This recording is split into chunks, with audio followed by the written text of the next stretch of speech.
Hello mga bossing! Andito naman tayo ngayon sa Divisoria para mamili ng tela. Sa negosyo nga pala, hindi laging benta, hindi laging kita. This time mga kanegosyo, gastos naman ito. Kaya yung mga nakikita nyo na napopost na nakabenta, ito na po yun. Iikot na po uli natin yung puhunan. Manipis na pruweba lang ito ng gastos mga kanegosyo.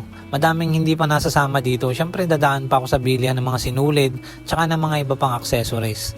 Mga kanegosyo, kung magbabalak po tayong pumasok sa negosyo tapos ang idea po natin ay tetestingin lang ng 1 month or 2 months, huwag nyo na pong ituloy.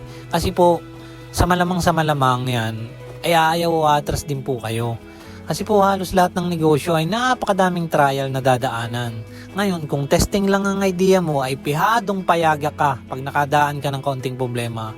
Dapat bago ka pumasok sa negosyo, desidido ka po. Hindi pong handa kang lumagapak, pero sa likod ng isip mo, alam mong babangon ka at hindi ka papayag na hindi matutunan ang pasikot-sikot sa negosyong pinasok mo. Yun lang mga kanegosyo, salamat!